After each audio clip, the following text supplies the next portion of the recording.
When you buy a franchise, you often can sell goods and services that have instant name recognition and get training and support that can help you succeed.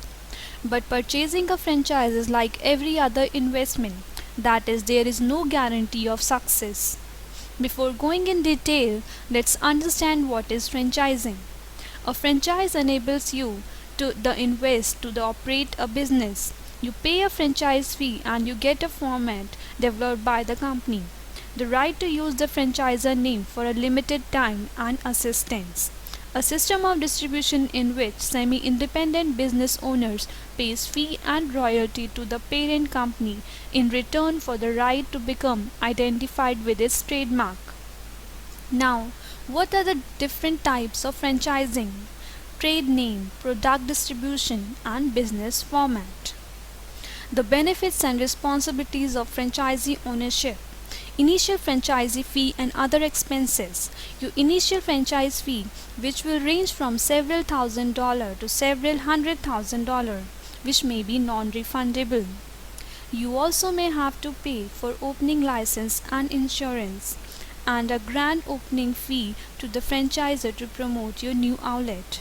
Franchisor may impose design or appearance standard to ensure a uniform look among the various outlets. Some franchisors require periodic renovations, which may increase your cost. To ensure uniformity, franchisors usually control how franchisees conduct their business. These controls may signify restrict your ability to exercise your own business judgment. Drawbacks of buying a franchisee are franchisee fee and ongoing royalties. The franchisee is not completely independent. Franchisees are required to operate their business according to procedure and restriction set forth by the franchisor in franchisee agreement. These restrictions usually includes the product or services which can be afforded, pricing, and geographic territory. For some people, this is most serious disadvantage to becoming a franchisee. In addition to the initial franchise fee, franchisee must pay ongoing royalties and advertising fee. Franchisees must be careful to balance restrictions and support provided by the franchisor with their own ability to manage their business.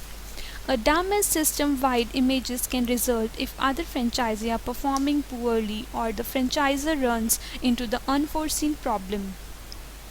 The term of franchise agreement is usually limited and the franchisee may have little or no say about the term of terminations.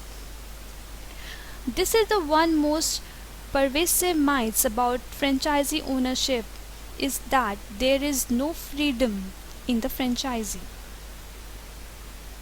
In actually, there are some turns of the room individually. The franchisor dictates only one thing, the basic system and the framework.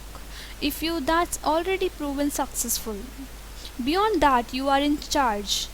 You are managing your business. You decide who to hire and fire, how to market your location, and how to promote it regionally. Keep in mind that the franchisor want to succeed because if you don't, then they don't. It's a win-win situation. The only limitation you have are those that have already been proven to generate income.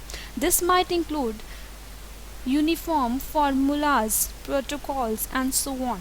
The basics that allow you to represent the brand and your own location as professionally as possible.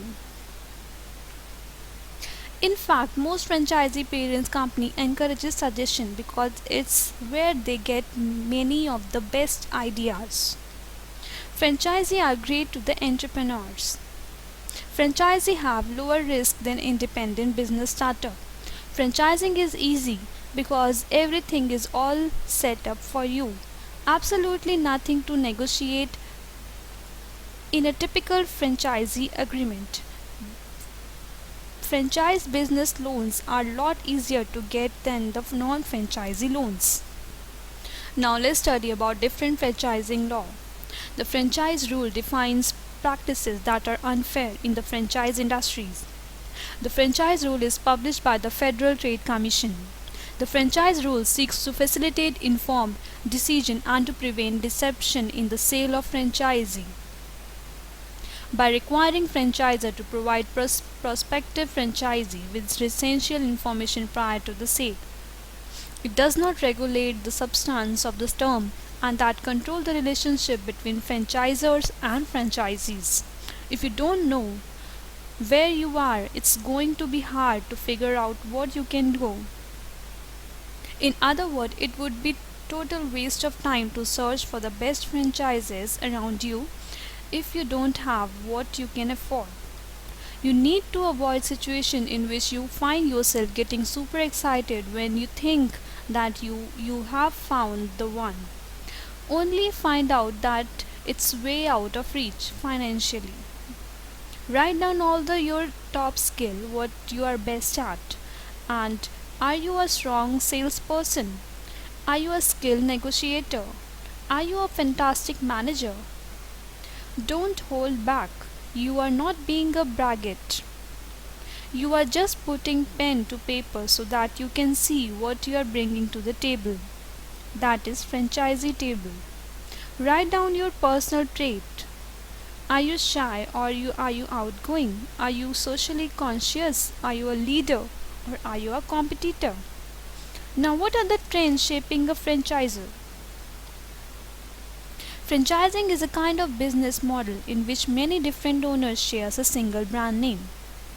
There is a parent company which allows the entrepreneur to use the company's strategies and trademarks. In all cases, the franchisee is bound to follow the company's strategies and the business model. In exchange, the franchisees pay the initial fee and royalties based on revenues. The parent company also provides the franchisees with support, including advertisement training as a part of franchising agreement. Multi-unit franchising creates the opportunity for the franchisee to open more than one unit. In this case, multiple units are sometimes sold at this reduced rate per unit. According to an independent researcher firm, 52% of all franchises are now multi-unit operation. Franchising outside of the company represents a different set of opportunities and challenges from franchising domestically, which including different franchising structure and new cultural and legal framework. Smaller non-traditional locations were one of the best way for a new franchisee to get in on the action in franchising by choosing the non-traditional locations. Convergent franchising, a franchising trend in which owners of independent businesses become franchisee to gain advantages of name recognition. Convergent franchising transforms a pre-existing independently owned business into members of a standardized network. Scalability and profitability may be enhanced because potential franchisees already have a physical location, business experience, and regular customers. Non-surprisingly, several benefits occur to a potential franchisor, including streamlined process as compared to starting a new business, lower capital requirements because infrastructure is already built. Master franchising, a setup in which a person or organization is in charge of developing an entire franchise system and brand in a particular country. The person or organization can be sub-franchised outright to other franchisee for individual or multiple units. Piggy banking, which is a combination or multi-branded franchising. A franchise business by acquiring the right to another brand in an area. With the right people and infrastructure in place, multi-brand growth is a lucrative way to grow a franchise organization. Now, regional franchising. This option is similar to the master franchising, except that instead of an entire country, the franchise gains the right to develop that brand in a region that is large. Regional franchise owner also franchise out individual and multiple units. Thank you.